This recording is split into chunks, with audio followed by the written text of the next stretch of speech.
Hi und willkommen hier im Erster Tech Lab. Mein Name ist der Christian. Und ich bin der Sascha und wir werden heute für euch die nagelneue Runcam 3 auf Herz und Nieren testen.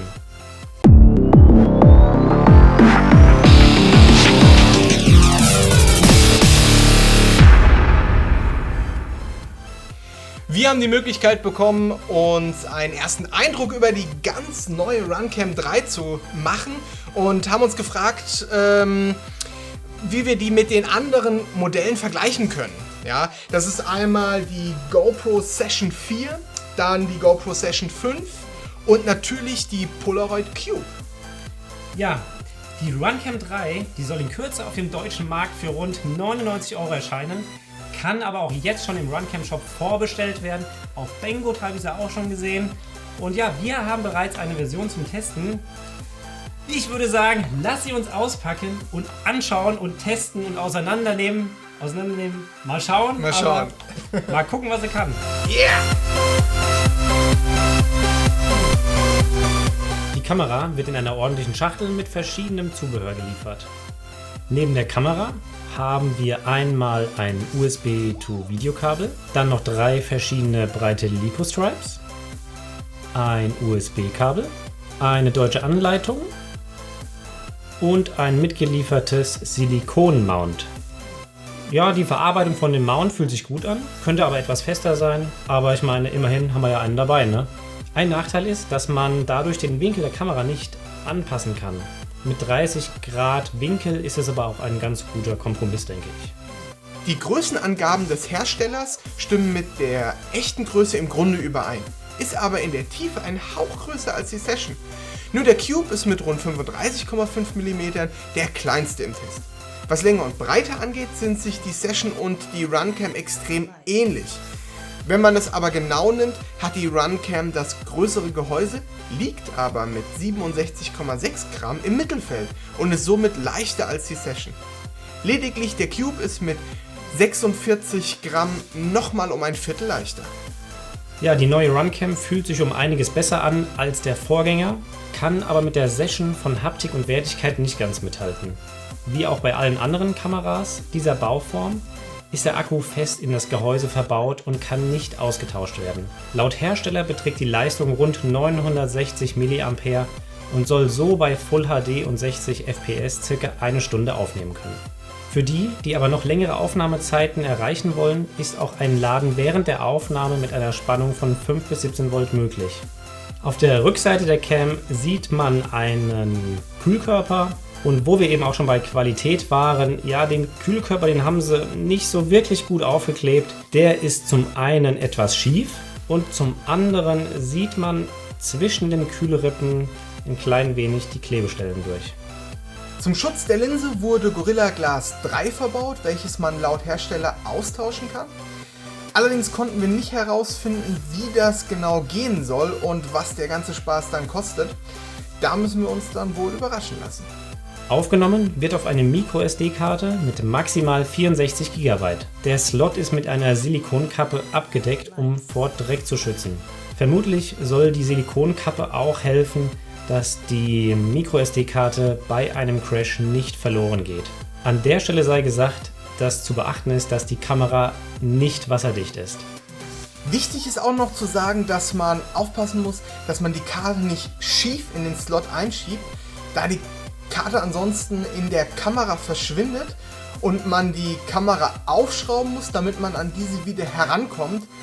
Und im Grunde klingt das auch total einfach. Hinten sind nämlich leicht zugängliche Schrauben. Jedoch wird es massiv Probleme beim Wiederzusammenbauen geben, da man verschiedene Steckverbindungen hat, an die man nur sehr, sehr schwer herankommt.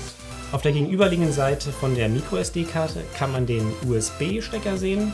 Schade an der Stelle ist auch, dass der Stecker frei liegt, weil bei einem Crash ist auch zu vermuten, dass hier Dreck reinkommt. Ein erheblicher Nachteil ist aber, dass es kein LCD-Display gibt, auf dem man den aktuellen Status wie Akkulaufzeit, Auflösung oder FPS-Mode ablesen kann. Es gibt lediglich einen Blinkmodus für den Akkustand, der aber eben nicht so elegant die Information vermittelt wie ein Display. Laut Angaben in der Anleitung gibt es 2 Mikrofone, jedoch können wir das hintere nicht finden Und wir sind uns einfach nicht sicher, ob es nur durch den Kühlkörper abgedeckt ist oder ob hier in dem Kühlkörper einfach nur das Loch fehlt. Es gibt zwei Auflösestufen von einmal 1080p mit 30 und 60 Bildern pro Sekunde und 720p mit 60 und sogar 120 FPS. Sowie eine Bitrateneinstellung von 30, 17, 12 bei 60 FPS oder 20, 12 und 8 Bit. Laut Webseite beträgt der Aufnahmewinkel 155 Grad. Damit haben wir zwar kein Super View, wie bei der Session es möglich ist, sollte aber in der Regel ausreichen. Wir sind uns allerdings mit der offiziellen Angabe von 155 Grad nicht sicher, da in der Anleitung ein Winkel von 140 Grad angegeben ist. Beim Nachmessen ist uns aufgefallen, dass der angegebene Wert sich auch auf das diagonale und nicht das horizontale Sichtfeld bezieht. Ein sehr cooles Feature ist der WDR-Mode, was für Wide Dynamic Range steht. Die kurze Zusammenfassung ist, dass hierbei zwei Bilder mit verschiedenen Belichtungen erstellt werden und dann miteinander verrechnet werden. Somit hat man einen größeren Dynamikumfang. Interessant ist aber, dass es einen Warnhinweis in der Anleitung gibt, dass hierbei die Kamera extrem heiß werden kann und man die Clips kürzer drehen sollte. Wie auch bei der Session kann das Kamerabild um 180 Grad gedreht werden. Digital Image Stabilization und ein Voice Control wie bei der GoPro Session gibt es nicht. Wir sehen aber hier auch keinen Anwendungsfall für die FPV-Szene. Wie schon zu Anfangs gesagt, gibt es ein USB-to-Video-Kabel und somit soll es auch möglich sein, die Kamera als FPV-Cam zu nutzen. Wir konnten die Reaktionszeit jetzt leider nicht genau messen, aber der subjektive Eindruck sieht soweit ganz gut aus.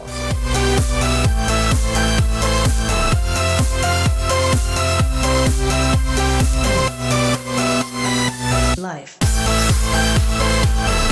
Ja, um die Kamera einzustellen, gibt es eine Smartphone-App, die ist eigentlich so ganz gut, also die Benutzung ist intuitiv und macht einen sehr guten Eindruck. Auch das Koppeln mit dem Smartphone verlief für mein Gefühl sogar einfacher als mit der GoPro-App und einer GoPro. Auch wenn die App auf den ersten Blick etwas viel Infos liefert, ja, ist es dennoch eigentlich sehr praktisch, dass sich die einzelnen Einstellungen, während man das Live-Bild sieht, einstellbar sind.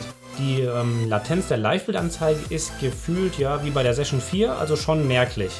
Und ja, was mir noch einfällt, beim Verbinden mit der App wird auch direkt die Systemzeit des Smartphones auf die Runcam übertragen, sodass dann auch der Zeitstempel bei zukünftigen Aufnahmen direkt korrekt eingestellt ist.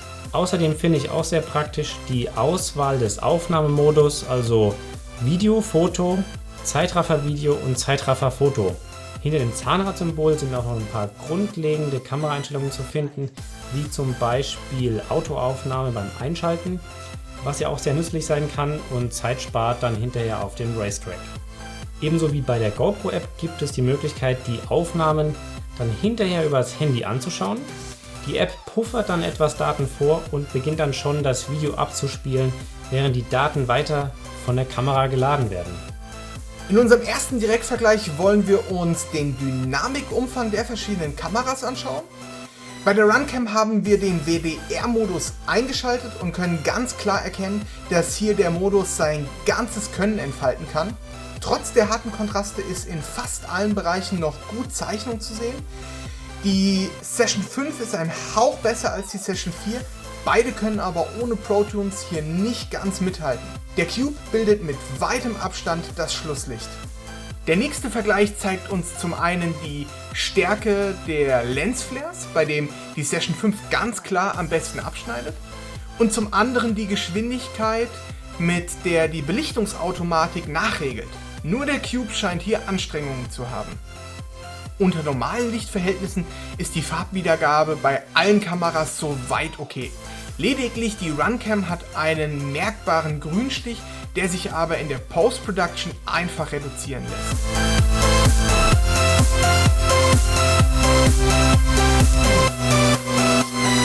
Live.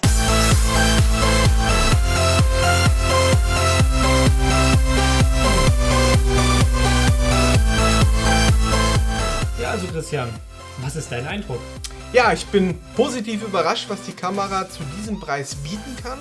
Mit 99 € ist sie neben der Cube die günstigste, liegt aber, was die Bildqualität anbelangt, ganz entspannt auf Höhe der Sessions und ist meiner Meinung nach besser auf die Bedürfnisse eines FPV-Piloten abgestimmt. Ja, ich sehe das ähnlich. Muss aber sagen, für alle die sich Zeit für Schnitt und Nachbearbeitung nehmen wollen, bieten die GoPros einfach mehr Spielraum und es liegen hier ja auch durch, die liegen ja auch durch ProTune natürlich klar im Vorteil, Ja, was jetzt die Nachbearbeitung angeht. auf jeden Fall. Das stimmt, denn die Runcam 3 schärft die Bilder schon bei der Aufzeichnung um einen starken Faktor und schraubt ordentlich an der Sättigungskurve. Aber nicht jeder hat die Software, Erfahrung oder auch die Zeit, sich darum zu kümmern. Und daher würde ich sagen, dass sie für mich ganz klar eine Kaufberechtigung hat. Ja, also ganz meine Meinung. Also vom Preis-Leistungs-Verhältnis hat sie für mich erstaunlicherweise mit sehr gut abgeschnitten. Und ich mag einfach den von vornherein schönen China-Candy-Look. Also nicht nur den in dem Plastik hier, sondern auch in dem Videobild. Also für alle, die in das Hobby neu einsteigen und erstmal schauen wollen, ob das ein spannendes Hobby für sie auf Dauer auch ist, ist die Runcam eine absolute Kaufempfehlung. Und für die jede Woche eine GoPro schrotten, das machen ja auch die Pros, die sollten sich auch mal die Runcam anschauen, es sei denn, sie werden von ihren Sponsoren mit GoPros zugeschüttet. Wir hoffen wieder mal, dass es euch gefallen hat. Wenn ja, dann freuen wir uns natürlich über ein Like und Subscribe. Ansonsten sagt uns, was euch nicht gefallen hat und was ihr euch wünscht. Ja, wenn ihr noch Fragen habt, dann könnt ihr gerne einen Kommentar da lassen oder uns auf unserer Facebook-Seite Erster FPV besuchen. Um immer aktuell zu bleiben, könnt ihr uns natürlich auch auf Instagram folgen. Das war's von uns aus dem Erster Tech Lab. Also macht's gut, bis dann. Ja, bis zum nächsten Mal. Ciao.